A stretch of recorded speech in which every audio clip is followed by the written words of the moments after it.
Ini 1,9 orang menyaksikan, Anda yang menyatakan bahwa kita jangan lompat-lompat ayat. Oke, kita membahas Lukas 19 ayat 27. Sekarang yang saya tanyakan, di mana dijelaskan bahwa bawalah mereka di hadapanku, itu sebuah kiasan, dan bunuhlah mereka. Arti dalam kiasan membunuh itu apa?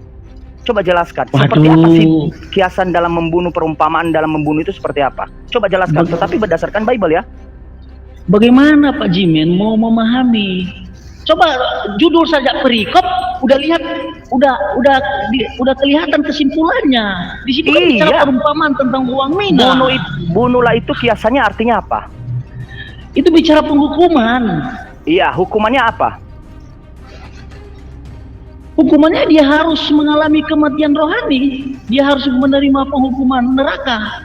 Itu dalam Pak, mohon izin Pak ya. Kalau Anda mengatakan bahwa itu adalah kematian rohani, kematian itu adalah dia mengalami kematian. Mohon maaf, setiap orang yang percaya kepada Yesus maupun yang tidak percaya, mereka tetap mati. Berarti upah mereka adalah mati. Menandakan bahwa semua manusia itu berdosa, karena upah dari dosa adalah kematian, maut. Nah, pertanyaan saya tidak kolerasi dengan Lukas 19 ayat 27.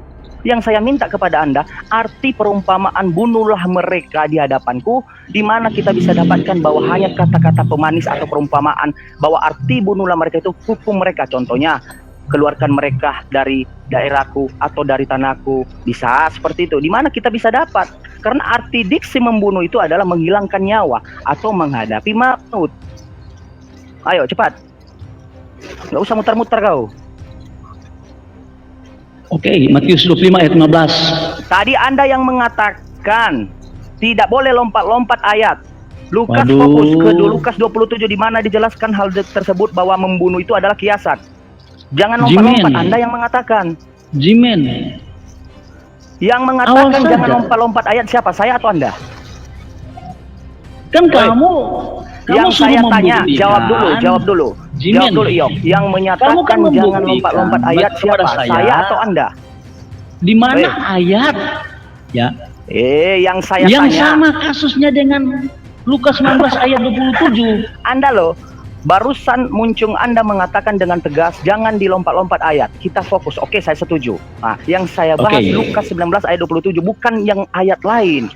Tolong jelaskan kepada saya, arti perumpamaan bunuhlah mereka di hadapanku itu kita bisa dapat dalam Bible penjelasannya di Lukas 19:27 itu di mana? Ada nggak penjelasannya di dalam Bible? Ngerti nggak? Saya katakan tadi kan ini perumpamaan. Ini kan bahasa figuratif. Ada artinya kan? Ada artinya. Ya, artinya itu seperti yang saya katakan tadi. Kata membunuh kiasannya, kata perumpamaan bunuhlah mereka, bawalah mereka di sini dan bunuh mereka. Artinya yang bisa kita dapat di dalam Bible apa? Ada nggak dijelaskan? Bunuhlah itu maksudnya ada bawa mereka, lalu hukum mereka, jangan memberi makan, itulah sebuah hukumannya. Ada nggak seperti itu? Kalau karena diksinya eksplisit, bunuhlah mereka, tumpaslah mereka, itu diksi loh. Iya, diksi atau eksplisit yang kamu sampaikan dalam Lukas 19 ayat 27. Jangan kamu maknai seperti itu. Namanya perumpamaan. Perumpamaan bisa saja apa saja yang menjadi narasi saya bisa diterima, bisa ditolak. Pak, ini dimana kita bisa dapat? Di mana bisa kita dapat arti dari perumpamaan bunuhlah aku itu bukan artinya membunuh? Di mana coba? Di dalam ayat Bible Lukas 19 ayat 27 ini. Di mana? Aduh. Itu tanda itu. Tanda on. Apa aduh?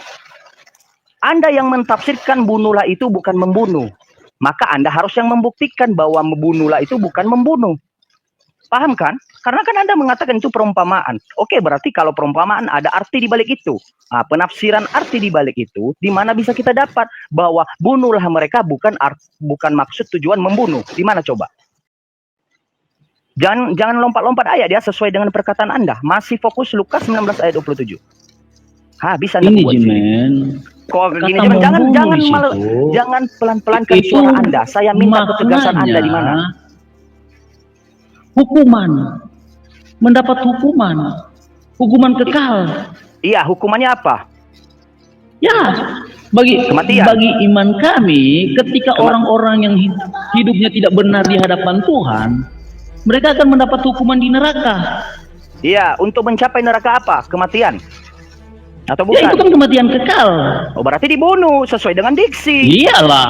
Oh, berarti Kalau udah, dalam terima konteks kasih berarti ya. Lukas 19 Berarti ayat ayat Anda, 27, ayat seperti Anda itulah. menjelaskan dibawa untuk dibunuh. Dalam- Bagaimana orang bisa nyampe ke neraka? Bagaimana orang bisa nyampe ke surga kalau tidak mengalami maut? Berarti sesuai dengan diksi yang dikatakan Yesus bahwa Selesai itu dibunuh. diskusinya. Makna bunuh di situ, Jimen, itu konsekuensi Bunuh rohani itu. orang-orang yang Itu bunuh rohani itu maksudnya. hidup tidak benar di hadapan Tuhan. Konsekuensinya, ya mereka akan mendapat hukuman di neraka. Iya. Sehingga mereka untuk mengalami nyampe- kematian kekal.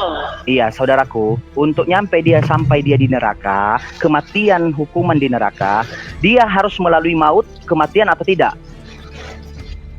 Maut Saya tanya seperti sama apa yang kamu maknai di sini, Jimen? Saya mau tanya, di mana maut- ada manusia maut dia langsung ke seperti neraka apa? dalam keadaan hidup? Aduh, Saya tanya sama Anda. Aduh. orang Hanya Luga yang bisa menyaksikan neraka dan surga dalam keadaan hidup. Nah, yang saya tanyakan kepada Anda sekarang, di mana manusia bisa menyaksikan hukumannya di neraka dan disiksa di dalam neraka, ya, tanpa melalui kematian? Siapa yang telah mengalami? Coba, manusia. orang itu masuk Ngarang-ngarang Anda. kepada kehidupan kekal atau kepada penghukuman kekal itu. Ini masuk Ada habis dua ini, Jimen. Kita proses. buang-buang waktu ini. Ya, buang-buang waktu Iya. kita nggak edukasi. Udah, Baik Anda yang lewat udah kematian mengakui. fisik Iya, maupun iya, iya. diangkat hidup-hidup. Saudaraku, Ya. Anda barusan mengakui bahwa harus melalui kematian. Dengan cara apa? Kematian dibunuh. Berarti sesuai dengan diksi ayat 27, akan tetapi semua musuhku yang tidak suka aku menjadi rajanya, bawalah mereka kemari dan bunuhlah mereka di depan mataku. Berarti harus dibunuh. Untuk sampai ke Jimen, neraka harus mati. Jimen, Udah. Kalau kamu- Jimen, kita kalau berputar-putar. kamu Udah. Yong. Ya. lanjut, lanjut. Ya. Hmm. Kita edukasi publik ya, teman-teman ya. Berputar-putar dari tadi berapa menit itu kita biarkan ya. Perhatikan teman-teman ya, narasi yang dibawa sama Iyong ini adalah narasi dari kitab yang hadis tadi ya, Muwatta Malik tadi. Ya, ini merujuk kepada siapa? Nih, para ulama kita jelaskan. Kita punya data. Kalau mereka bicara congortologi, kita bicara pakai data, by data. Dari NU Online, di mana ulama-ulama kita berada di lembaga ini. Nah, maksud nas-nas hadis yang sangat tegas menyatakan orang murtad dihukum meninggoy bukanlah karena kemurtadannya saja, namun karena pengkhianatan besar terhadap komunitas, dalam hal ini kaum muslimin. Yang menurut undang-undang manapun pengkhianatan itu memang dilarang. Islam sangat tegas kepada pengkhianat. Bahkan fakta-faktanya banyak orang murtad yang tidak dihabisi nyawanya. Salah satunya ini ya, di mana ini yang tidak dihabisi nyawanya? Coba perhatikan. Ya, tidak semua orang murtad dihukum meninggoy. Salah satunya adalah Abdullah bin Ubay dan teman-temannya yang melakukan penghinaan terhadap Rasulullah. Tidak dihabisi nyawanya. Jadi kalian jangan framing. Kami sudah menjelaskan menggunakan paradigma Islam. Kalian terima syukur, enggak ya sudah. Hadis tadi dijelaskan, kemudian Al-Qur'annya secara eksplisit mengatakan la ikraha fiddin. Implementasinya ada tidak umat Islam secara komunal yang memaksa agama lain kepada orang yang di luar agamanya, seperti yang terjadi 600 tahun Inkuisisi Katolik Roma. Sekitar berapa tahun itu Protestan, Zwingli, John Calvin, Martin Luther, ya, membawa paradigma keliru terhadap orang lain yang berbeda dengan mereka, suruh habisi dan matikan. Coba tunjukkan secara sejarah kalau memang umat Islam tidak memahami konteks itu sebagai konteks yang dimana orang murtad itu menjadi asbab kerusakan. Nah, sekarang kita ke Bible. Aku lucu dengan kalian umat Kristen ini. Serius, lucu kali. Jimen bertanya konteks tentang perumpamaan. Entah kemana-mana kau jawab. Kau baca kitabmu betul-betul, saudaraku Kristen, baru berhadapan dengan kami para apologet. Aku bilang, kalau kalian berputar-putar di hadapanku, kau bongkar aib agamamu, aku bilang. Ya, Matius pasal 13 nomor 34 43. Memang di sini Yesus dikatakan semuanya itu tidak disampaikan Yesus kepada orang banyak dalam perumpamaan, dan tanpa perumpamaan suatu pun tidak disampaikannya kepada mereka. Di sini bahkan penulis Matius mengatakan Yesus ini kalau nggak mengajar, nggak pakai perumpamaan, dia nggak bicara. Tiba-tiba giliran ayat-ayat kejam kalian bilang perumpamaan, aku dan Bapak satu ayat harfiah. Gila kalian nih. Maka yang kami pertanyakan adalah kenapa wajar Jimen mempertanyakan hal itu? Bagaimana cara memahaminya? Satu pendeta lain, yang pendeta lain lagi. Sudah kutunjukkan secara sejarah. Agustinus, Kristen, membawa Lukas 14:23 untuk menghabisi orang yang dikatakan bidat. Berarti ada ayat-ayat yang dipahami oleh orang Kristen menghabisi orang yang berbeda dengan kalian. Itu namanya kejahatan mengatasnamakan Yesus. Jahat.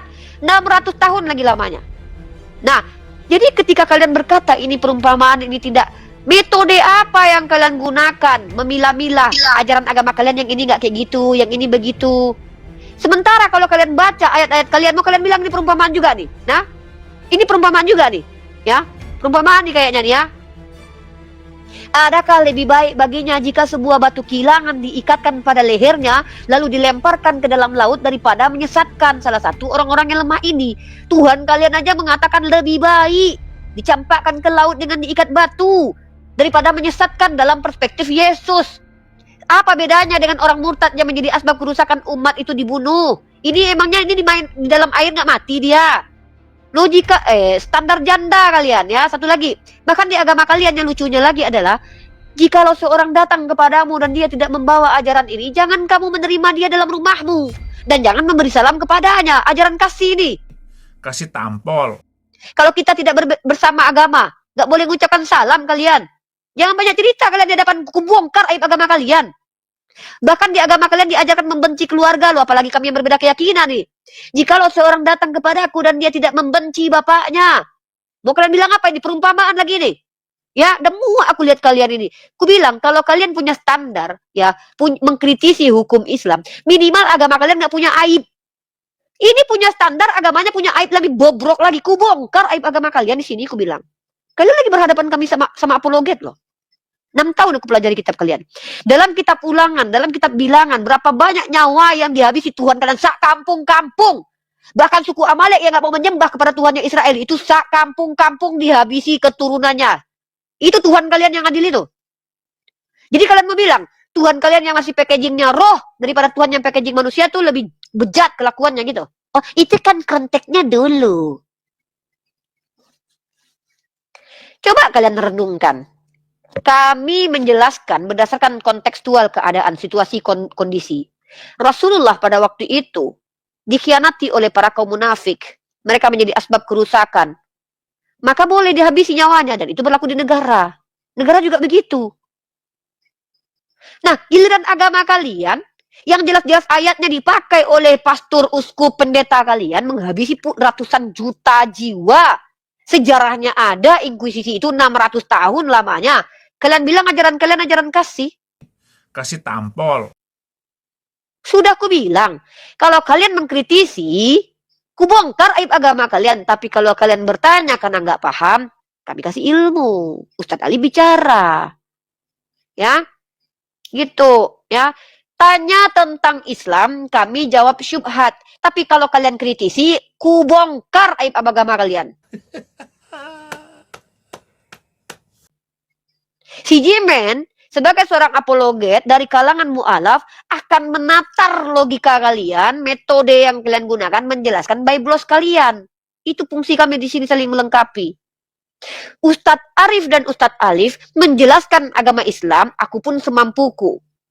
Tapi kalau kalian mengkritisi Islam, perhatikan, ku peringatkan sama kalian. Berani mengkritisi Islam, tutup, pastikan aib agama kalian nggak kubongkar. Ya, gitu. Ini agamanya lebih bejat, kok malah mengkritisi hukum di mana kami boleh menghabisi nyawa para pengkhianat. Gitu loh ya. Lanjut, pertanyaan selanjutnya. Kalian bertanya, kami menjawab. Kalian mengkritisi aib agama kalian, kami bongkar. Kalian membuat statement, si Jimen akan menanyakan metode kalian apa.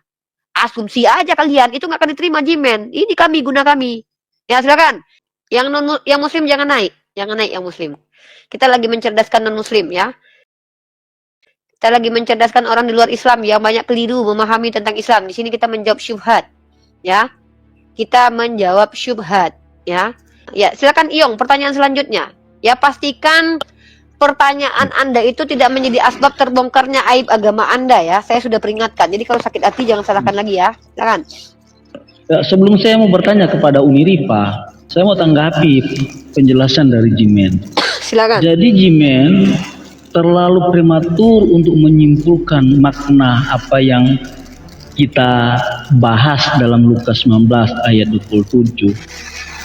Memang di situ kata membunuh di situ itu kalau kedengarannya itu begitu kasar, tetapi konsekuensi dari orang-orang yang dipercayakan oleh sang Tuhan ini kepada mereka. Dan itu satu perumpamaan ya dalam Lukas 19 ayat 27 itu tertuju kepada sang Tuhan ini, kepada Allah.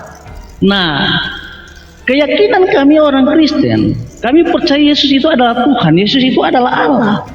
Dalam Matius 10 ayat 28 di situ dikatakan, dan janganlah kamu takut kepada mereka yang dapat membunuh tubuh, yaitu si iblis ini, tetapi ya yang takut berkuasa membunuh jiwa, dan takutlah terutama kepada Dia yang berkuasa bahkan membinasakan baik jiwa maupun tubuh di dalam neraka.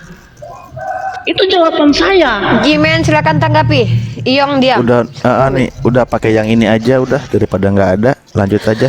Kamu yang nyaman diskusinya, Nyong ya. Kita baik-baik, silakan. Oke. Ya, izin Pak Arif, izin Uni ya. Saya simpel pertanyaan. Kita ini membahas Bible. Untuk menelusuri makna tujuan Bible, entah dia itu perumpamaan, entah itu dia perintah, harus pakai logika akal. Dan logika akal itu berdasarkan penjelasannya berangkatnya itu harus pakai dari data. Datanya dari mana? Dari Bible. Oke, yang saya tanyakan kepada Ion, di mana ada pengertian bunuhlah mereka itu, tetapi bukan membunuh? Di dalam Bible, khususnya di Lukas 19 ayat 27. Di mana coba? Saya simpel kali pertanyaan saya. Begini Jimen. Enggak, saya itu bukan sebabnya, penjelasan di mana datanya bunuhlah mereka, bukan arti bunuhlah mereka, tetapi entah sayangi mereka atau elus-elus dadanya. Di mana coba? Bagaimana Jimen? Kamu katanya kamu dari Kristen. Itu Saya sebabnya kamu malah. Pertanyaan saya jelas loh, ya. Pertanyaan saya jelas. Anda membantah bahwa bunuhlah mereka itu bukan membunuh. Oke, saya terima. Saya tidak bantah loh, ya. Oke, saya tanya balik dari pernyataan jawaban Anda, argumentasi Anda. Dari mana kita bisa menemukan jawaban dari diksi bunuhlah mereka itu bukan dalam arti membunuh? Sekarang pertanyaan balik saya. Jawab dulu. Siapa yang membunuh di situ? Kepada orang-orang yang dipercayakan mina. Ini perkataan Yesus loh. Kalau dididiksikan ini perintah saya mau Yesus. tanya, siapa yang dipercayakan? Siapa yang membunuh mereka? Saudaraku. Siapa yang membunuh orang-orang yang dipercayakan mina? Saudaraku terkasih, saya tanya, ini perkataan Yesus atau bukan? Ini perkataan Yesus karena ini merupakan perumpamaan. Diam. Iya. Ketika perkataan Yesus firman Tuhan atau bukan? Ya firman Tuhan. Wajib karena ditaati ini dilaksanakan atau tidak? Wajib ditaati dilaksanakan atau tidak? Tentu ditaati dan dilaksanakan. Oke. Ketika Anda menyatakan di sini bahwa bunuhlah mereka, tapi bukan arti membunuh. Saya tanya, di mana kita dapatkan diksi tersebut di dalam Bible dalam pengertian Lukas 19 ayat 27? Di mana? Jimen, itu sebabnya saya kan dari tadi katakan kamu, makna membunuh itu merupakan konsekuensi dari orang-orang yang dipercayakan oleh sang Tuhan ini untuk mengolah mina yang diberikan kepada mereka. Ada yang mengembalikan cuma satu mina dan selanjutnya, tetapi yang mengembalikan mina yang lebih banyak, dia tidak akan mendapat hukuman dari sang Tuhan ini yang memberikan kepercayaan uang mina kepada mereka. Nah, ini merupakan satu gambaran bagaimana Allah dengan manusia, Allah dengan para imam-imam, Allah dengan para ahli-ahli Taurat, bahkan orang Farisi. Oke. Anda dari tadi Pertanyaan yang kamu tanyakan kepada saya, ayat berapa tadi itu? saya bantah dengan Matius 10 ayat 28. Satu-satu ya, satu-satu. Iyong diam Di dulu. sini Nih. dikatakan- Bentar dulu. Aduh, mulai nih gak kondusif. Gantian dulu kan. Ya. Saya sapa dulu nih, bentar. Dari saya udah bilang, putar-putar nanti nih. Ini My Gigi Center nih muslim atau non-muslim? Muslim. Ya, muslim di bawah aja ya. Ini di atas diskusi lintas agama aja yang non-muslim. Kita butuhkan mereka menjelaskan. Oke, keluarga ini muslim non-muslim? Kristen. Oh, Kristen. Yong, kamu mau menyerahkan si keluarga menjelaskan nggak? Tunggu dulu. Sebelum Sabar dulu saya- keluarga ya. Jangan merendahkan saudaramu yang sendiri seolah-olah dia tidak bisa menjawab. Oke? Iya. Keluarga kamu standby dulu. Kayaknya Keluarga stuck orang itu mereka nggak Iyong, menemukan diam dulu. titik temu. Yaudah, Iyong, kamu dianggap tidak bisa menjawab. Udah, keluarga yang menjawab. Diam kau, Iyong. Bukan silakan keluarga tidak maju. bisa menjawab. Coba ditanya dulu sama aku Makanya juga. gantian. Waras sedikit dong. Kalau kayak gini ceritanya, Iya. kalian si Iyong bicara, kamu bicara. Kami kasih kalian kesempatan bicara loh di sini loh. Si Jimen sendirian, ya. Aku mengatur di Ayo sini coba jalur. kasih biar- lagi men. Ayo diam dulu kalau gitu keluarga ya. Biar si Iyong sama Jimen dulu. Nanti baru Anda menanggapi apa yang disampaikan Jimen. Silakan. Jimen lanjut dengan Oke, Iyong. Jimen mempermasalahkan mengenai narasi membunuh. Saya sudah jelaskan tadi, ya, kata membunuh itu maknanya konsekuensi orang yang dipercayakan talenta berupa uang mina itu mereka tidak mempergunakan bahkan mengolah dengan sebaik-baiknya. Sehingga konsekuensi dari kelalaian mereka, ya mereka dalam narasi dalam Lukas 19 ayat 27 mereka dibunuh oleh sang tuan. Nah, dalam pengertian ini Yunirifa, dalam pengertian ini Jangan bawa-bawa aku. kita kan Gini kau percaya sama Jimen. Sama saya, woi. Sama Jimen. maaf, Konslet otaknya. iya maaf Jimen, dari dalam pengertian ini Jimen, kita kan orang Kristen percaya Yesus adalah Tuhan, Yesus adalah Allah. Sehingga dalam Matius 10 ayat 28 di situ dikatakan, dan janganlah kamu takut kepada mereka yang dapat membunuh tubuh, tetapi yang tidak berkuasa membunuh jiwa. Ini berbicara iblis. Takutlah terutama kepada Dia, Yesus, yang berkuasa membinasakan baik jiwa maupun tubuh di dalam neraka. Itu jawaban Jimen. Oke. Anda mau membawa ayat yang lain lagi. Padahal Anda berkata tadi awal dengan garis besar bahwa tidak boleh lompat-lompat ayat. Padahal yang saya tanyakan Lukas 19 ayat 27. Yang saya tanyakan simple, saudaraku. Dari tadi pertanyaan saya belum mendapat jawaban dari Anda. Di mana kita bisa mendapatkan di dalam ayat Bible bahwa kata membunuh itu bukan arti tujuan pengertiannya bukan membunuh, tetapi mengasihi sesuai dengan yang Anda sampaikan dari awal bahwa ajaran Anda adalah ajaran kasih. Ya.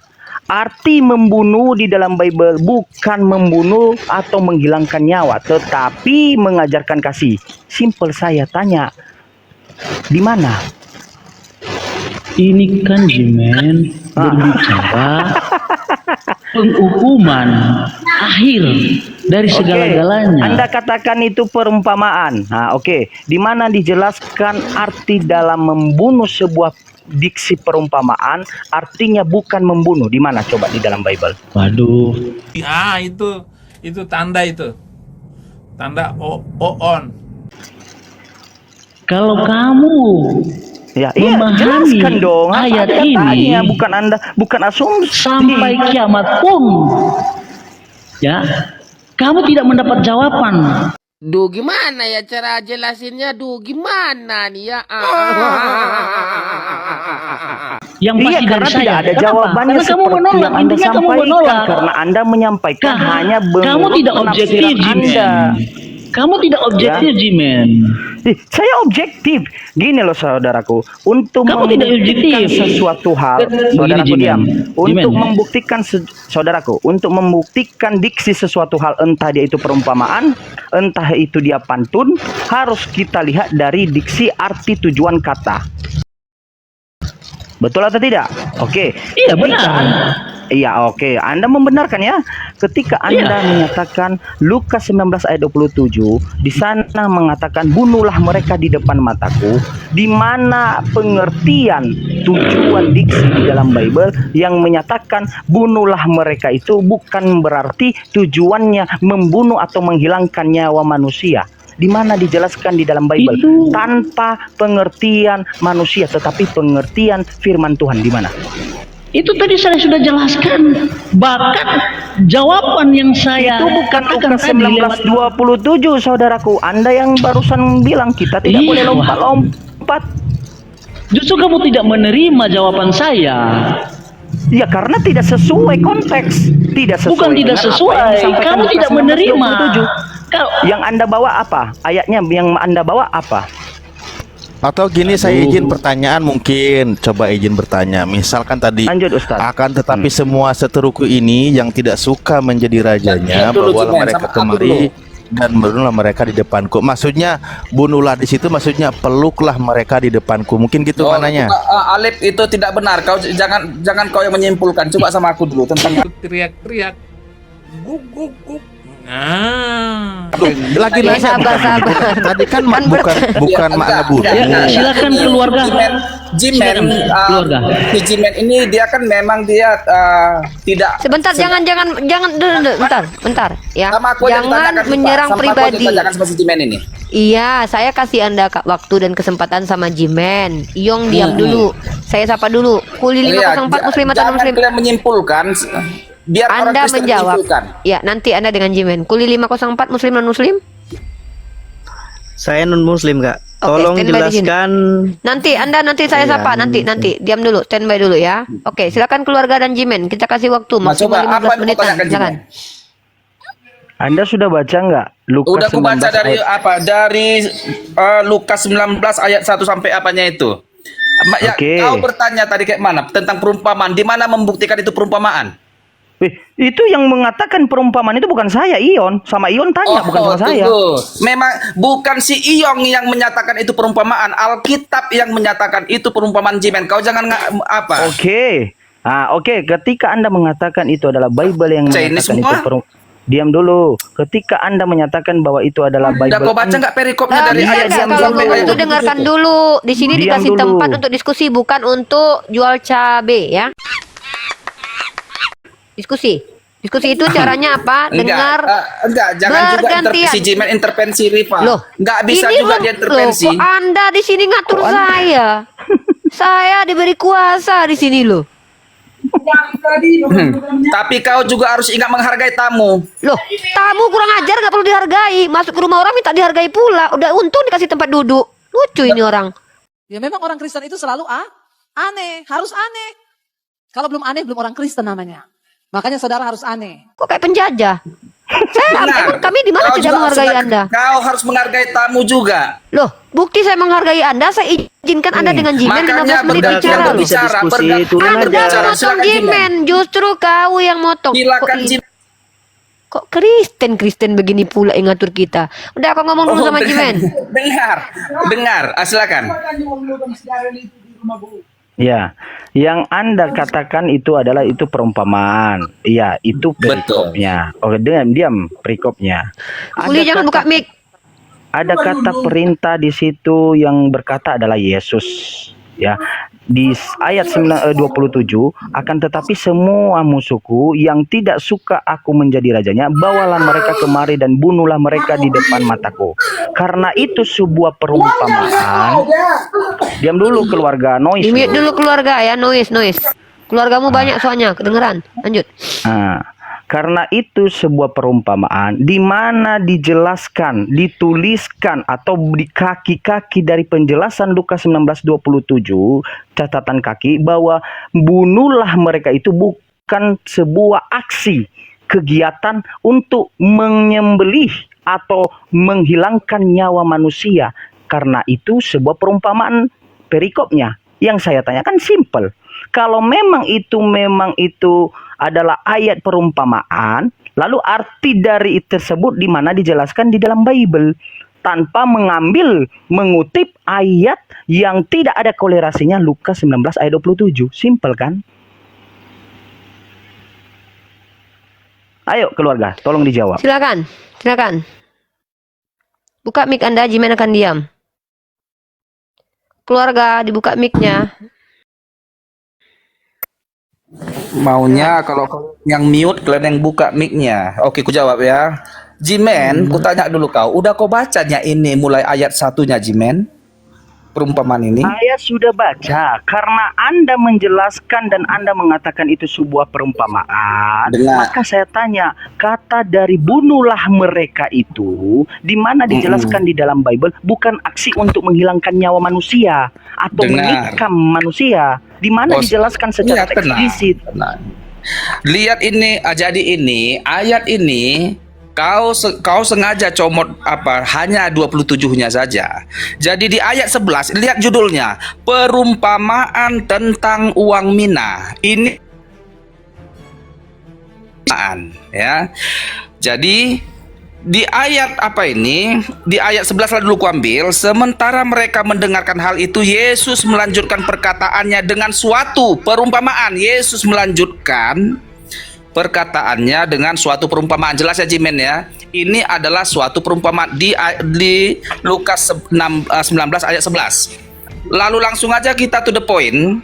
To the point daripada ayat berapa tadi kau bilang 27? Biar ku bacakan. Waduh. Apa juga dia? Anda paham nggak pertanyaan dari Jimen tuh keluarga? Apa? Ripa. Tahu nggak? Di sini Jimen tidak menafikan. Iya, oke lah itu perumpamaan. Pertanyaan Jimen itu. Lagi kau meragukannya apa yang Pertanyaannya bukan itu perumpamaan atau tidak. Makanya dengar pertanyaan si Jimen. La ilaha illallah. Itu tadi kata si Jimen. Jadi jangan Jimen berkelit-kelit sama si Iyong. Pertanyaan saya apa? Pertanyaannya si Jimen apa? Tadi kau bilang di mana dijelaskan ayat mana ini perumpamaan? Kan gak nyambung. Kalau kau mau bertanya Jimen, mati kita. Aduh, saya ulang ya. Di mana dijelaskan? Anda mengatakan itu adalah perumpamaan karena perikopnya. Oke, saya setuju. Saya tidak bantah loh. Oke. Bagus. Suka perumpamaan ya, sah ya. Diam. Makanya dengarkan dulu orang bicara, keluarga. Kau yang diam. Jangan kau paksa orang. Kau di sini kayak penjajah. Kau pula yang ngatur kami. Kau kurang ajar memang. Gak ada adab, kurang ajar kayak penjajah. Masuk komal kita dikasih baik-baik ngomong. Si Jimen ngomongnya teratur, menghormati kau, pakai kata saudara, sopan. Naik ke sini kau minta dihargai tapi kau kurang ajar. Kau pikir kami ditampar pipi kiri kasih kanan? Agak diragukan juga mereka kan, jangan-jangan mereka LGBT kan. Iya. Kalian berhadapan dengan kami apologet loh. Apalah ini? Silakan ulangi pertanyaannya Jimen, biar mereka menjawab nanti. Saya ulang ya, saudaraku semuanya yang non Muslim ya. Pertanyaannya seperti ini. Saya ikuti bahwa perikopnya adalah perumpamaan. Berarti kata dari semua yang ada tertulis dari perikop itu sampai ke ayat 27 itu adalah perumpamaan. Oke, saya setuju. Oke. Di mana ketika tiba kita di ayat 19 ayat 27 ada kata bawalah mereka kemari dan bunuhlah mereka di depan mataku. Yang saya tanyakan, diksi kata bawalah mereka, bunuhlah mereka kemari, di mana kita bisa dapatkan penjelasan di dalam Bible bahwa itu bukan suatu tujuan aksi untuk menghilangkan nyawa manusia, tetapi untuk entah mengasihi, memeluk, mencium. Di mana coba? Harus ada loh pembuktian juga.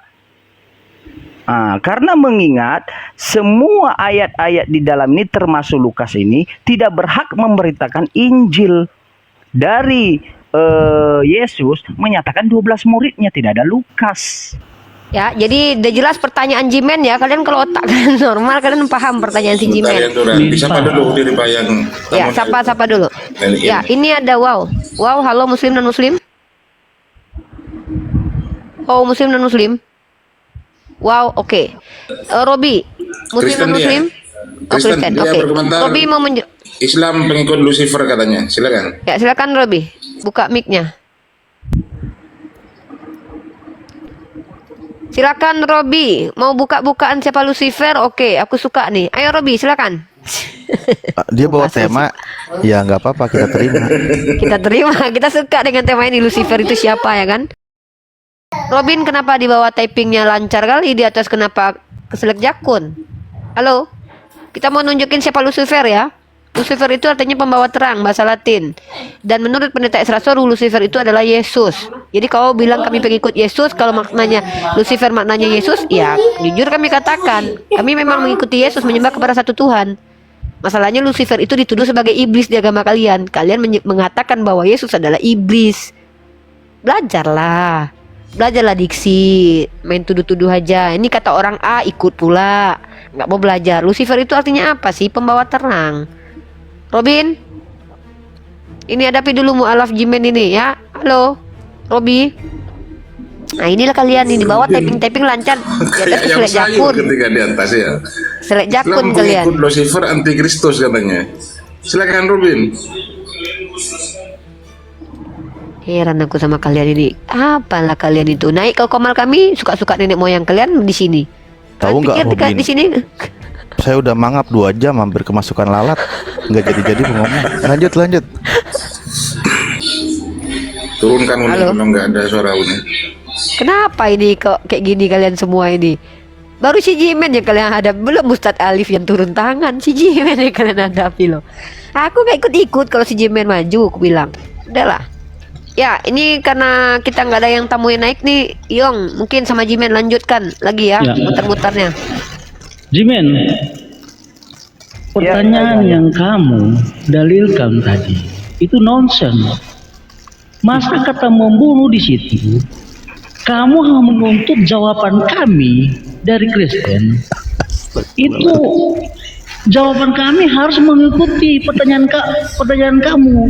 Bagaimana kamu menyamakan membunuh dengan kasih itu? Bagaimana air dengan minyak? Jimen. Jadi kamu kalau bertanya, marilah kita bertanya dengan profesional. Sedikit. Jangan sesuatu yang nonsen. Yon, diam dulu. Kamu tanyakan. Enggak apa-apa, dia selesaikan dulu. Coba nanti aku coba tanggapi. Iya. Anak kecil saja, Jimen. Kalau bertanya itu jelas. Bertanya tentu punya jawaban. Kita kan Muslim bertanya, Yong. Kan di situ perumpamaan apa tentang uang mina. Itu perumpamannya tentang uang mina. Kan gitu ya bunyi perikopnya. Dibahaslah tentang uang mina. Maksudnya, nah, lalu kepada poin ayat terakhir, Anda tetap mengimani sebagai perumpamaan, kan gitu. Nah, coba maksud dari perumpamaan itu apa? Itulah maksudnya. Paham nggak? Lalu bagaimana konteksnya dengan ajaran kasih di dalam Kristen? Gitu. Itu cuma itu kok dari tadi sederhana pertanyaannya. Ustaz, itu kan tadi saya sudah jawab sama Jimen. Perumpamaan itu. Tunggu, bentar dulu. Menurut Anda sudah menjawab. Jimen, dia udah jawab belum Jimen? Itu saya sudah jawab, cuma Jimen tak mau menerima. Jawab dulu. Waduh. Iya. Dia tadi sudah jawab. Namun Jimen tidak menerima. Itu adalah tidak ada jawaban. Itu yang dia bilang. Ya mau gimana lagi? Yuk, tawa yuk. Gitu kan? Saya sebagai moderator di sini merasa tersakiti loh ini. Kalian ini semua salah, gue perhatikan. Dia sudah menjawab, cara menjawabnya menyalahkan pertanyaan Jimen. Itu jawabannya gimana sih? Tahu aja, nggak apa-apa. Yuk.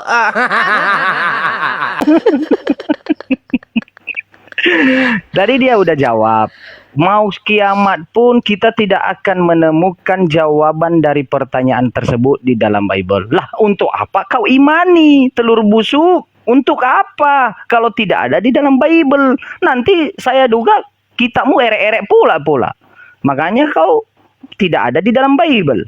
Yang saya tanyakan, di mana di dalam Bible arti perumpamaan membunuh berarti bukan tujuan aksi untuk menghilangkan nyawa manusia, tetapi entah dia memeluk, mencium, mengasihi, memberi makan. Nah, itu simple loh. Kok repot amat sih? Nah, coba Yong.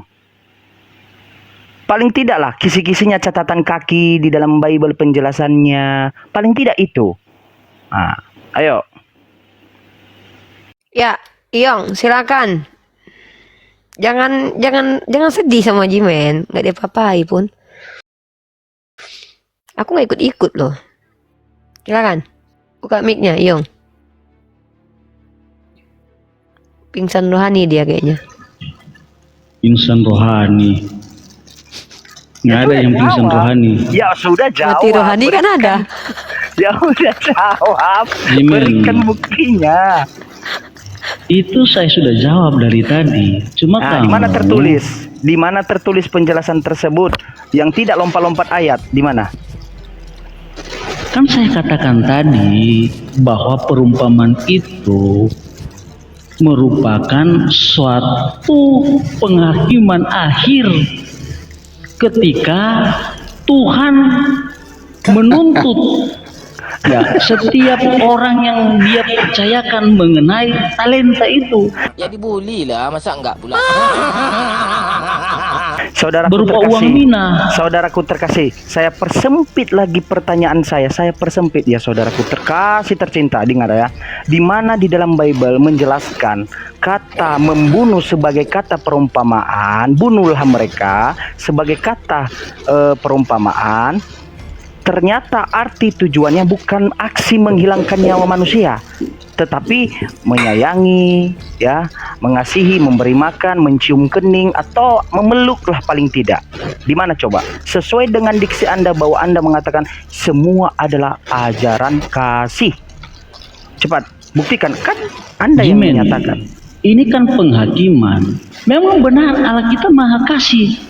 Aduh, Tetapi mampus. jangan kamu Saya lupa, tidak mau ke sana yang saya tanya. Allah kita juga Maha Adil. Nah, bagaimana orang yang melakukan kejahatan?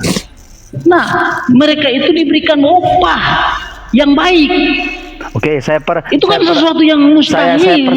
Saya persempit lagi ya Ion ya. Bagaimana kamu mau maknai Ion. kata membunuh itu kamu harus samakan dengan kasih. Ion. Itu sesuatu yang nonsen. Ion. Saya tanya, saya persempit ya. Jangan dulu pakai Bible lah kita, jangan pakai Bible. Membunuh artinya apa sih? Ya, menghilangkan nyawa orang. Oh, terima kasih. Nah, kedua, itu bahasa literal. Oke, perumpamaan membunuh artinya apa sih? Gimana lagi kamu ini? Ya, itu kata kerja loh, itu kata kerja. Ya, saya tanya. Ya, membunuh ya perumpamaan membunuh mau artinya apa lagi Jimin situ kata membunuh? Ion. Perumpamaan kata membunuh. Apakah kamu tidak mengerti makna membunuh atau kamu hanya berdalil-dalil saja untuk menolak saudaraku terkasih jawaban saya, Jimin? Saudaraku, perumpamaan kata kamu kamu harus objektif. Dengarin dulu, jangan dulu bantah. Saya bertanya kepada Uni Rifa, bahkan Ustadz Alif mengenai hadis tadi. Mulai kacau ya.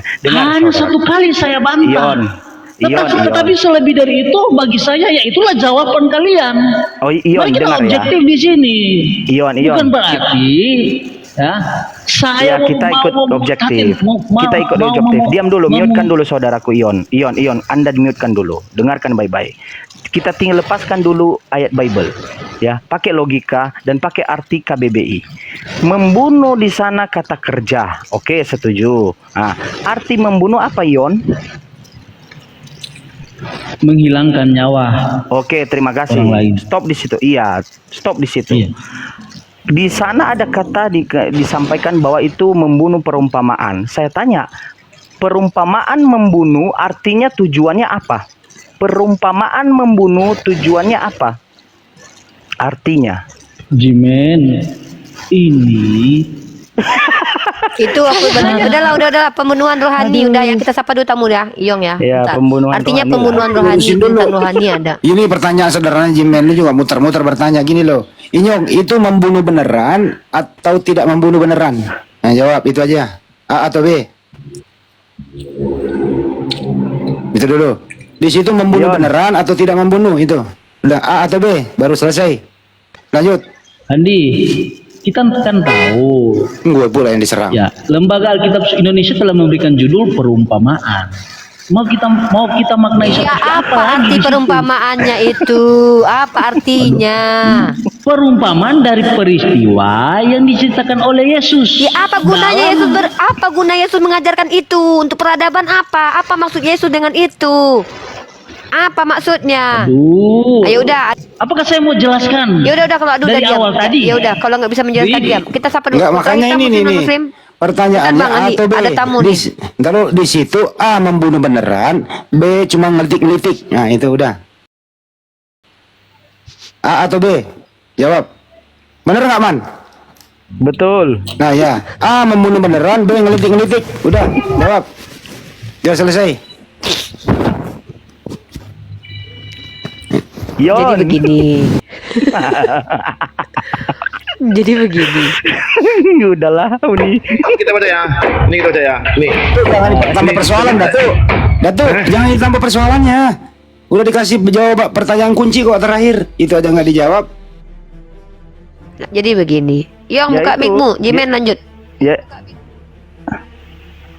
Ya itu Yong. Tolong dijawab yang disampaikan Bang Andi, dipersempit lagi oleh Bang Andi, lebih sempit lagi pertanyaannya. Itu beneran membunuh atau hanya menggelitik-gelitik atau mengkisbai paling tidak lah. Coba. Yong. Konslet otaknya. Ini Yong ini lama-lama kesel juga aku lihat dia dari tadi. Dan pingsan rohani kok. Ya lo toko Kristen ya, silakan. Mau menanggapi atau bertanya silakan. Di sini kami menjawab syubhat dari kaum orang-orang yang tidak paham Islam. Silakan. Mau bertanya boleh. Saya mau bertanya. Oke, pertanyaan pertama. Saya mau bertanya, apa benar pernah Nabi Muhammad syahadat kah? Apa? Ini saya mau bertanya, apa benar pernah Nabi Muhammad itu pernah syahadat kah? Nabi Muhammad setiap hari lah dia syahadat. Enggak, saya mau bertanya aja, apa benar? Ini kan saya jawab benar setiap atau hari betul? dia syahadat. Nah, coba kasih lihat. Loh, dia kan sholat. Dalam sholat itu ada syahadat.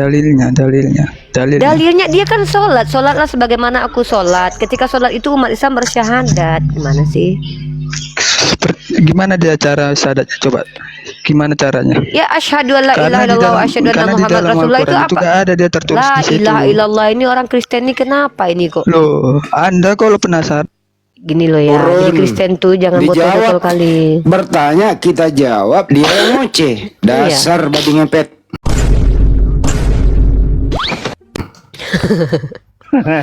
Kalian tuh Kristen kan bertanya, kami jawab jangan dipotong dulu. Nabi Muhammad syahadat nggak? Syahadat. Bagaimana syahadatnya seperti kami syahadat lah? Kalau Nabi Muhammad berkata asyhadu an la ilaha illallah wa asyhadu anna Muhammad Rasulullah, apa masalahnya? Dia mempersaksikan bahwa dirinya adalah nabi. Yesus juga mengklaim bahwa dia adalah seorang utusan kok. Itu persaksian. Ada apa dengan kalian? Kebanyakan minum minyak jelantah kalian kayaknya. Jadi kayak iyong kalian lama-lama loh. Dijawab nggak mau dengerin ya. Ya silakan umat Kristen di sini bertini iji ya. Kalau mau bertanya siap dengan jawaban, nggak siap dengan jawaban turun. Jangan berikan parameter yang kalian nggak punya. Nanti kami bongkar aib agama kalian. Jangan pancing aku bongkar aib agama kalian ya. Agama kalian nanti aku bongkar aibnya nanti nangis. Bilang kami menyiksa kalian ya. Oke. Mau dilanjut Iyong atau siapa dulu nih? Lucky Islam atau non Islam?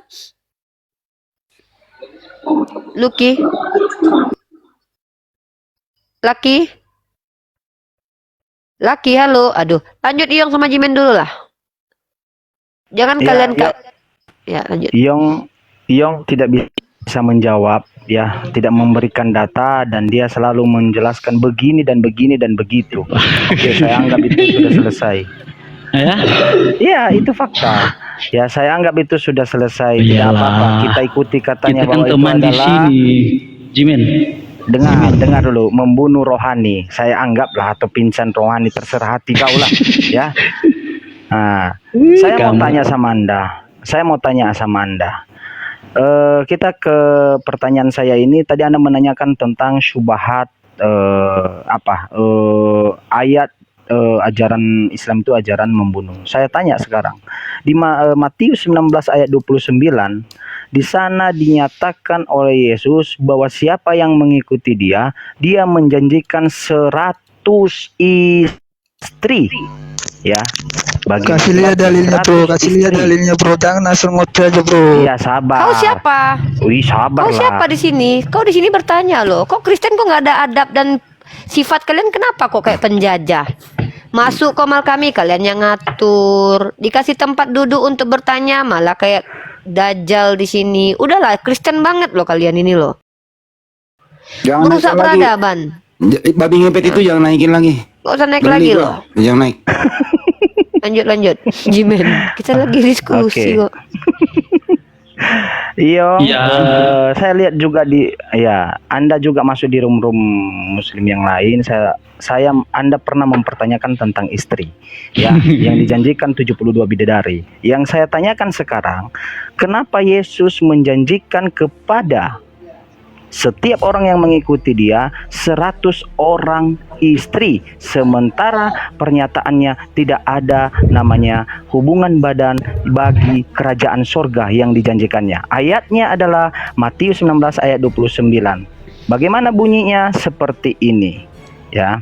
Dan setiap orang karena namaku meninggalkan rumahnya, saudaranya laki-laki atau saudaranya perempuan, bapak, ibu, bapak, istri, ibunya, anak-anak atau ladangnya akan menerima kembali 100 kali lipat dan akan memperoleh hidup yang kekal. Ada di sana istri dijanjikan. Tolong dijawab, Iong. Jadi begini, Jimen, kalau kita mau menarik satu kesimpulan dalam kitab Matius 19 mulai ayat 27 sampai 30, itu tidak lengkap kalau kita hanya membahas ayat 29. Karena di sini berbicara upah mengikuti Yesus. Nah, dalam Bible ada ayat-ayat yang bersifat spesifik. Tetapi jangan lupa juga ada ayat-ayat yang lain bersifat figuratif atau perumpamaan atau metafora.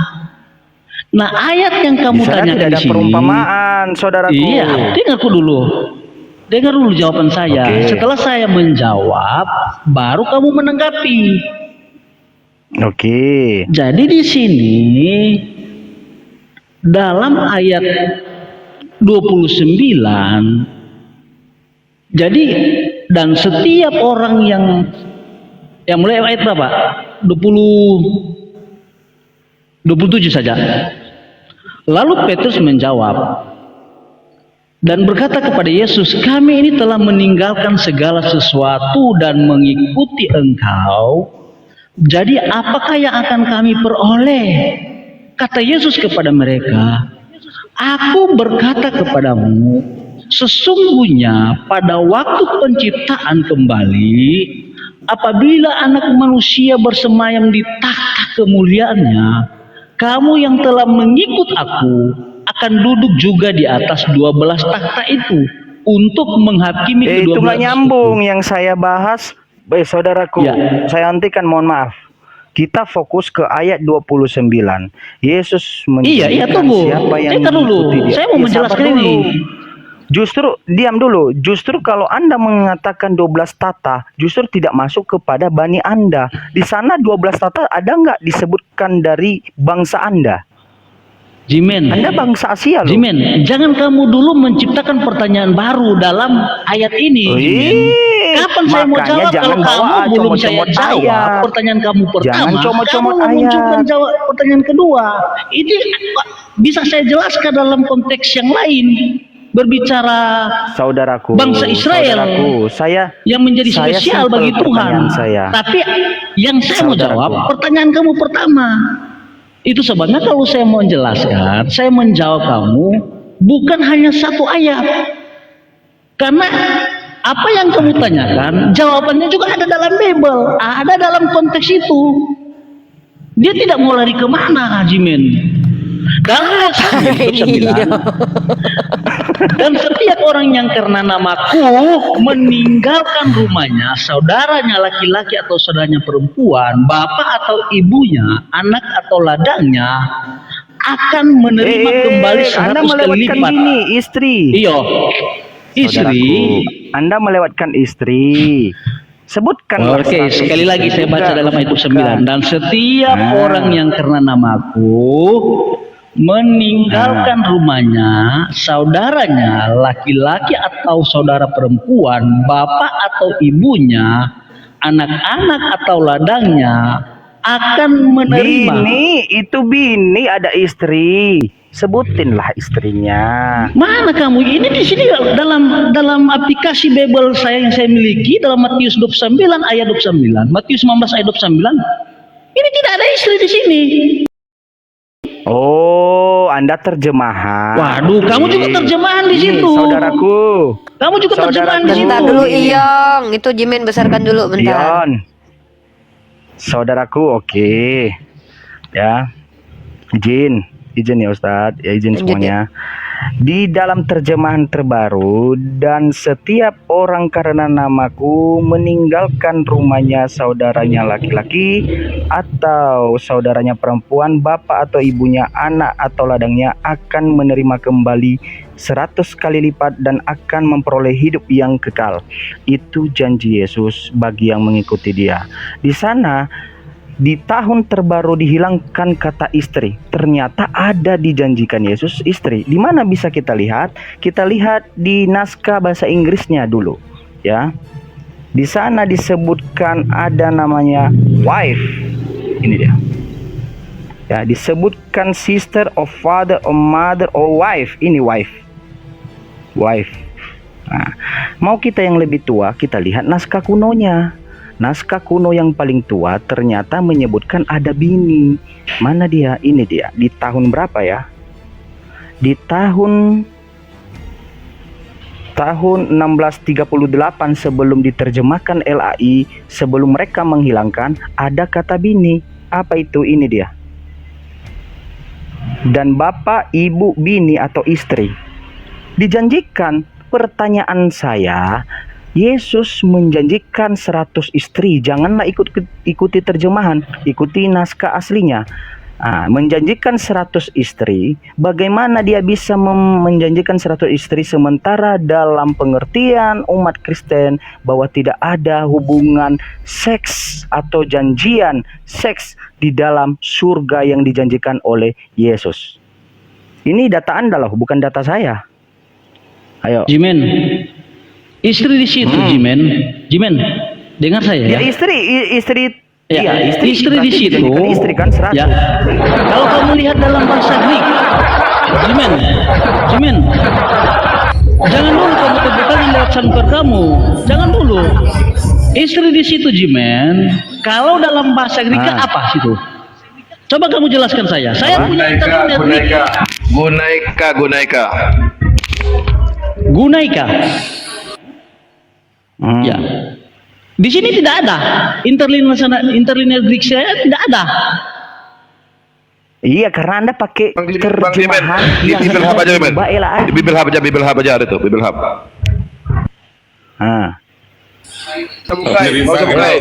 Penerifa kena tombak. Penerifa. Nah dia. Saya baca ya, Jimen. Kaipas hostis apoken. Ya. Oikias ada paus ada pas patera metera. Teman-teman, sambil lalu tata layar teman-teman. Astagfirullahaladzim. Mana kata istri di sini? Jimen, Gunaika udah disebut. Waduh, di Bible Hub. Kamu yang kamu ambil itu data yang Bahasa seperti saya. Waduh. Bahasa seperti saya. Ya, bahasa seperti saya. Ini dia nipu nih. Dia nipu. Ya, nipu nih. Nipu jangan gitu lah, nipu kau tuh. Nipu. Di sini ada sister, saudara, perempuan. Ini. Saya buka data. Ada pas di sini. Saya buka data. Ini apa nih? Ini Matius 19:29. Ya, apa ini? Patera, metera. Apa ini? Mother. Ini apa? Mama. Istri. Ibu. Ini apa ini? Istri. Ini apa ini? Aduh. Kau bisa baca enggak? Kok aduh? Kok aduh? Datuk. Kalau ini apa ini? Datuk. Ini apa ini Bible Hub jadi ini apa ini? Datuk. Ini apa ini? Ini apa ini? Ini. Matius 19:29. Matius Bible Hub ini. Bible Hub ini. Ini Matius 19:29. Di sini apa ini? Nih. Ini apa ini? Matera. Kemudian apa lagi di sini? Atau gunaika. Ini apa ini? Ini apa? Istri. Macet kau. Yong jawab, kenapa Yesus menjanjikan 100 istri? Namanya istri, ada namanya seks. Dengarin, diam dulu. Namanya 72 bidadari, belum tentu bisa kita melakukan hak apa atau aksi seks, karena dia belum tentu bidadari itu adalah bisa diartikan sebagai pelayan kita, bisa diartikan yang istri kita. Itu masih belum tentu dijadikan sebuah hubungan seks. Sementara istri itu sudah pasti yang melayani kita, sudah pasti melayani seksual kita. Sementara di dalam Bible menyatakan bahwa tidak ada namanya seks dalam yang dijanjikan oleh Yesus. Ini membuktikan. Ayo jawab pakai data. Iya. Jimen, masih lebih sah istri kalau saya mengikuti jawaban bahkan penjelasan saudara daripada bidadari. Aduh. Kalau istri masih mending, masih sah. Kalaupun saudaraku, mengikuti alurmu secara literal. Oke. Tapi begini, konteks dalam Matius 19. Diam dulu. Anda menyatakan bahwa masih mending namanya istri.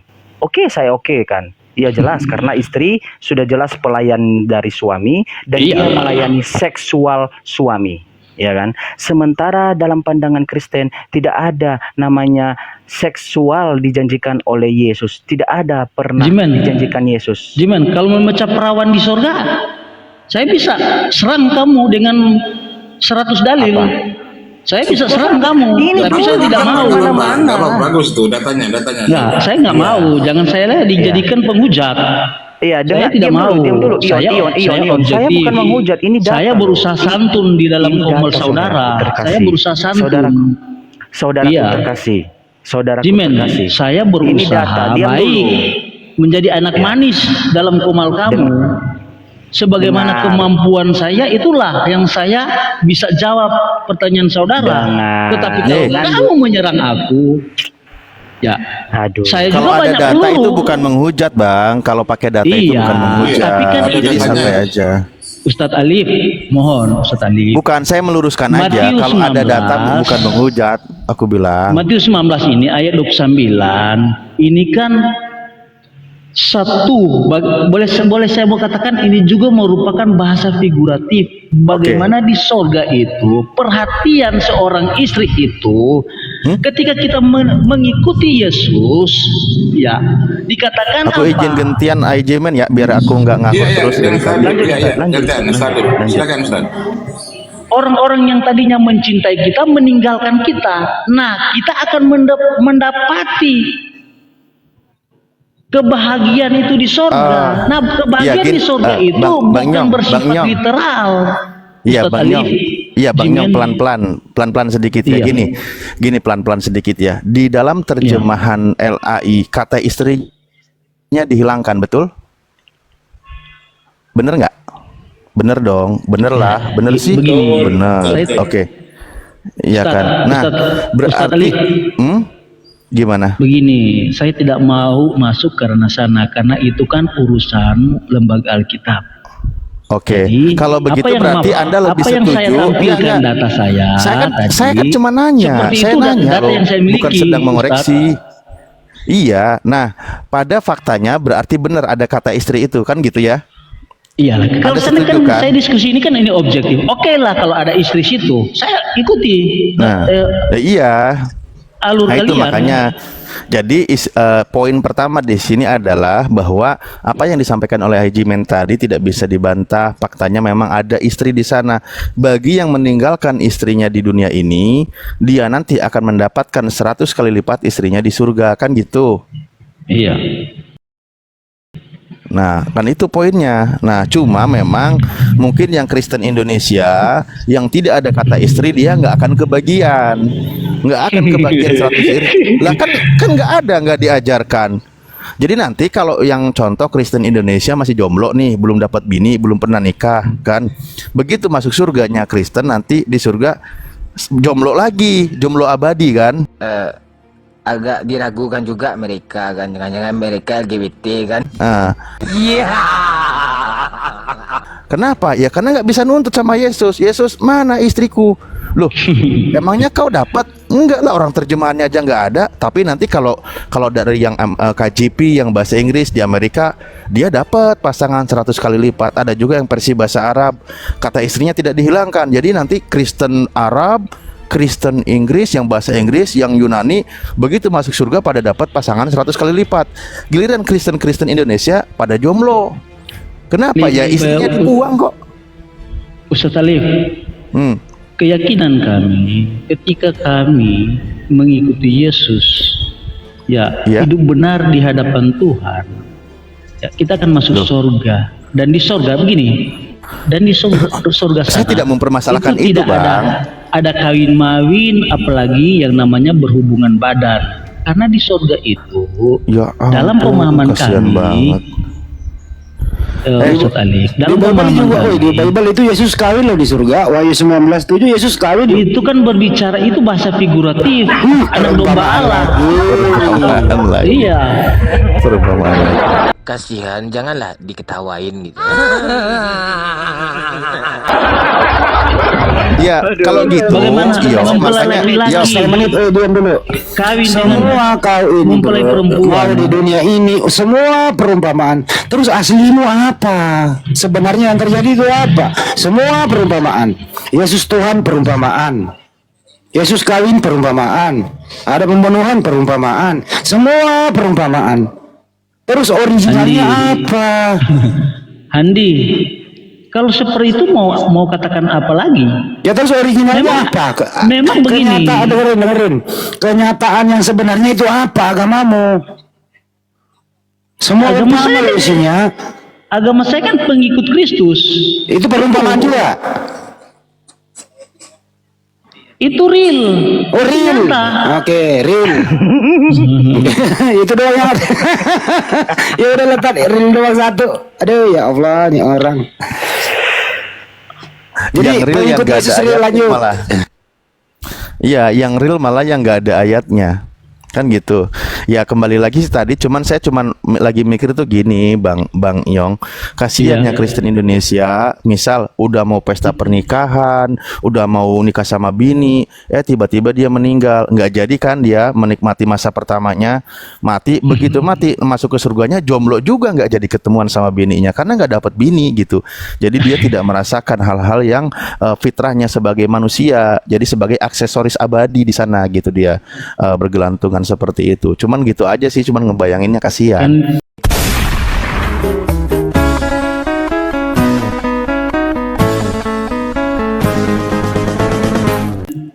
Ustadz, kan di surga itu kita tidak ada yang namanya hubungan badan lagi. Kita di surga itu hanya memuji menyembah kepada Tuhan.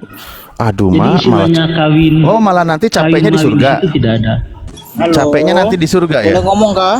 Liv, bagaimana mau capek? Kan kita sudah dikenakan dengan tubuh kemuliaan, tubuh yang diberikan oleh Tuhan lewat kebangkitan. Iya, maksudnya ibadahnya nanti di surga, muji-muji Tuhannya, ibadahnya kan selamanya kayak gitu. Kalau Ustadz Alif menarasikan seperti itu, tidak masalah buat kami. Anda kata ibadah atau ya, tidak berdasarkan ibadah, statement Anda loh. Tuh, itu kan jawaban saya, Ustadz. Karena di surga sana hanya memuji dan menyembah. Lah iya, makanya berarti Kristen itu nanti memuji dan menyembahnya itu di surga gitu loh. Itu kan? Sebabnya begini Ustadz. Itu sebabnya di bumi harus belajar menyembah, karena di surga itu pekerjaan di sana pekerjaannya seperti itu. Seperti Ustaz Alif. Belajar menyembah di bumi. Gimana sih? Kok ini jangan orang bebas lah, nggak boleh kayak gitu. Kalau di surga kan seperti itu, memuji, mentang-mentang agamanya perumpamaan, semuanya dibikin. Nah di bumi ini kita harus dilatih seperti itu. Nah orang yang tidak mau ingin dilatih, nyanak masuk surga. Oh gitu. Jadi apalagi kalau tidak percaya kepada Yesus. Kalau gitu Yesus mati di kayu salib pun latihan juga. Kan dia Allah. Dia Tuhan. Lagi latihan itu. Lagi latihan. Itu kan Ustadz, itu kan rencana penebusan. Itu ada penjelasan dulu, teologianya juga, Ustadz. Itu ada penjelasan teologianya. Lah kapan kita mau akhiri? Kalau setiap kata itu munculkan pertanyaan, setiap kalimat munculkan pertanyaan. Ya karena kalimatmu menimbulkan pertanyaan gitu loh. Coba. Melawak United ini udah kelihatan goblok ya kan? Contoh itulah luar biasa Bible. Contoh begini Yesus katakan. Yesus katakan, jika matamu kan gitu ya, jika matamu menyesatkan engkau, maka congkelah ia, karena lebih baik kau satu matamu masuk surga daripada dengan utuh kau dimasukkan ke dalam neraka. Nah itu ada tubuhnya nggak kayak gitu? Ada matanya nggak? Itu ada pelajarannya. Perumpamaan lagi. Itu. Semua itu nongseng kalau kata orang Belanda, ya nggak? Bukan, ini lagu karena itu menyangkut judulnya pun Ustadz, gimana sih? Ini kan menyangkut hukum Taurat. Loh, hukum Yesus kok hukum Taurat? Iya, mata ganti mata, gigi ganti gigi. Yaitu hukum Taurat. Anda buka penggenapan Yesus. Dia berkata di Matius 5 kan gitu. Apabila matamu itu penggenapan Yesus. Pertanyaan baru bukalah lagi Matius 5 ini. di atas 20, 24 ke sana itu dibuka. Kok gimana sih? Kok malah jadi perumpamaan? Halo. Kalau ada Kristen, saudara Kristen yang naik silakan.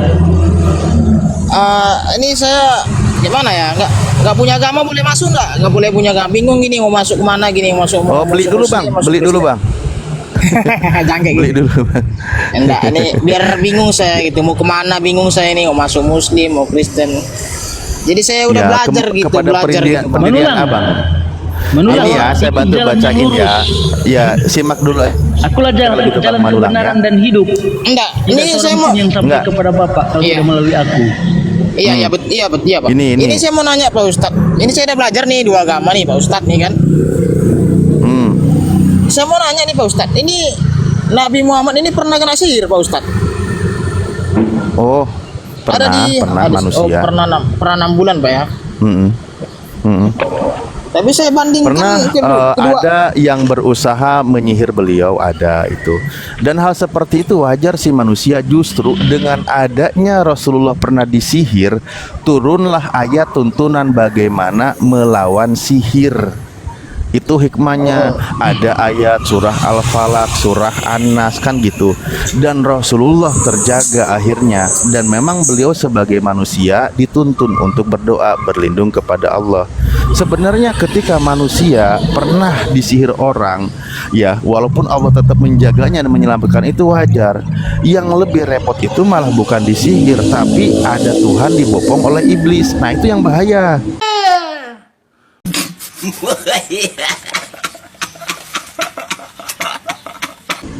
Itu yang bahaya.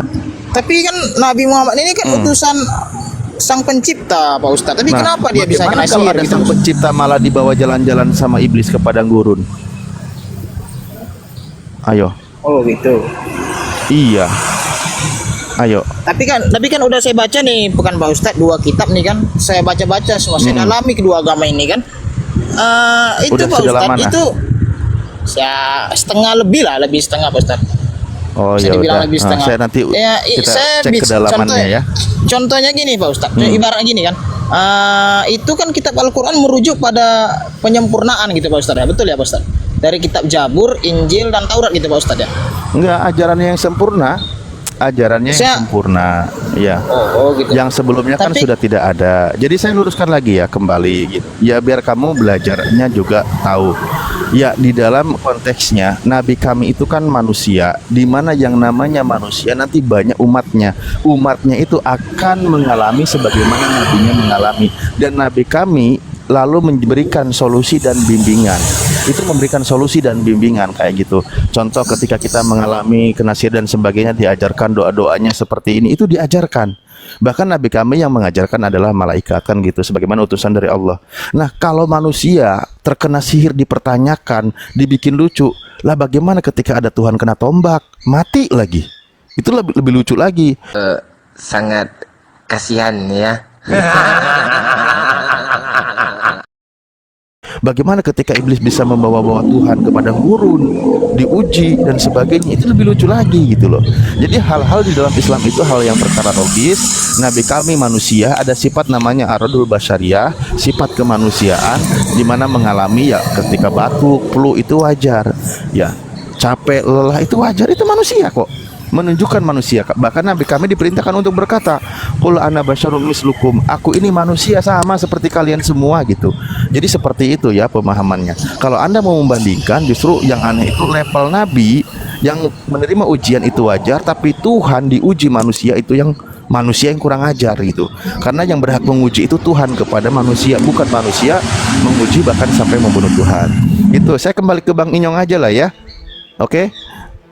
Karena kasihan pertanyaanmu yang Anda mengaku Anda bukan Kristen, tetapi orang Kristen banyak tersakiti karena dari pertanyaan Anda, ya? Enggak, gini Pak Ustaz. Kita kawan-kawan saya ini Pak Ustaz.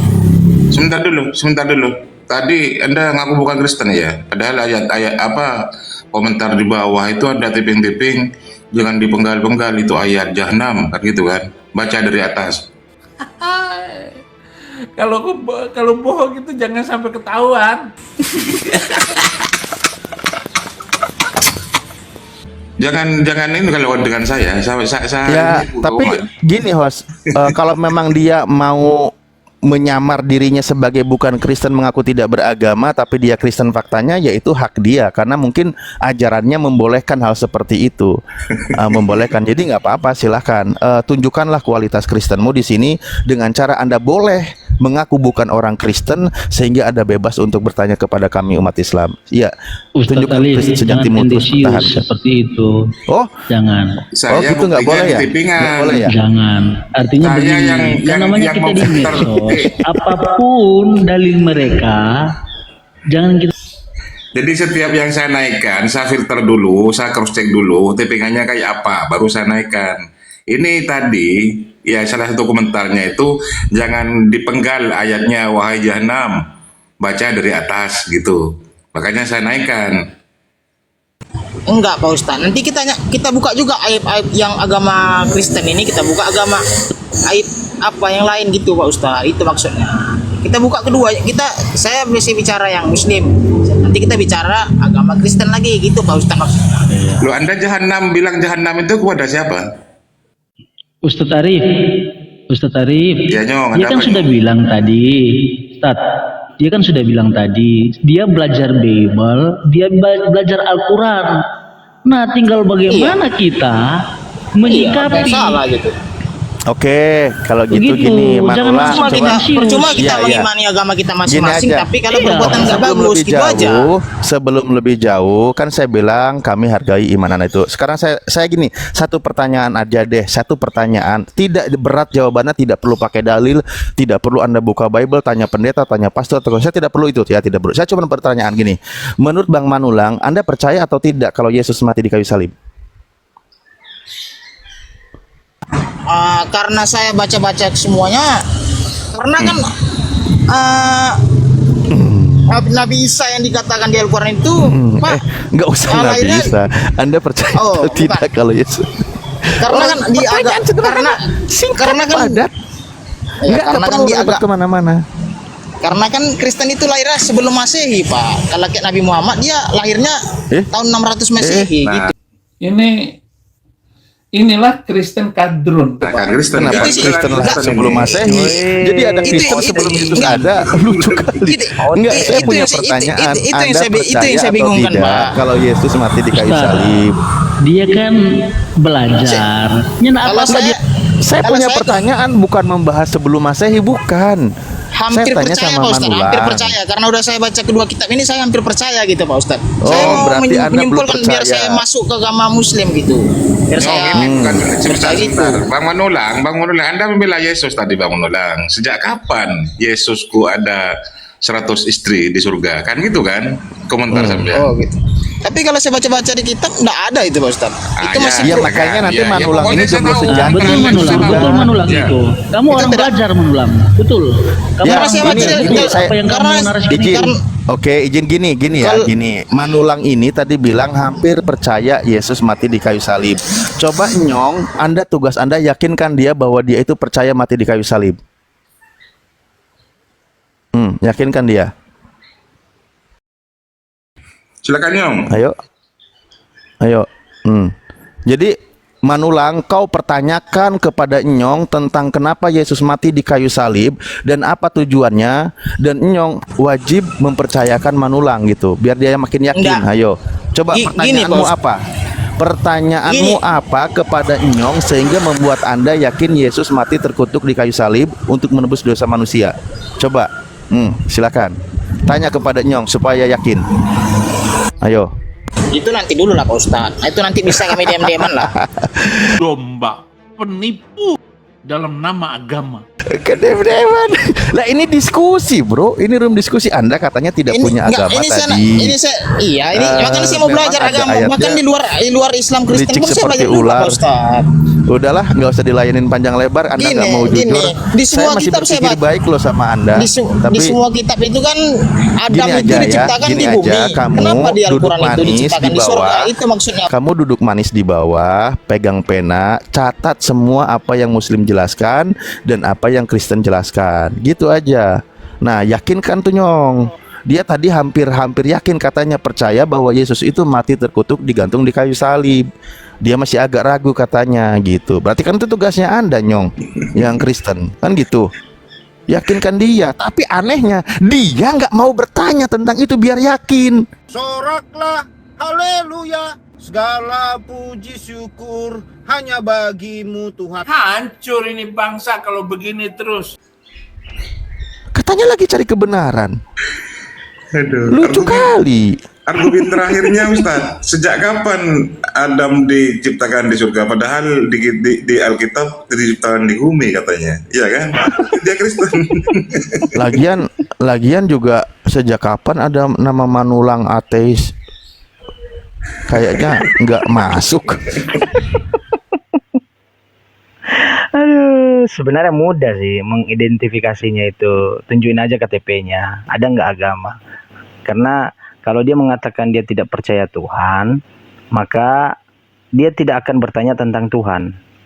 Itu poinnya. Apalagi kedekatan, bagaimana konsep ketuhanan. Itu yang paling utama. Nah, orang-orang seperti itu sebenarnya saya udah tandai akunnya. Dia itu nyamar, dia oten gitu.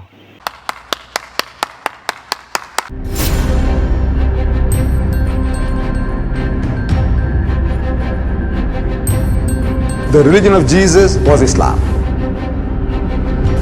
Because with Allah, there is only one religion. He says, Inna dina indallahi al-Islam.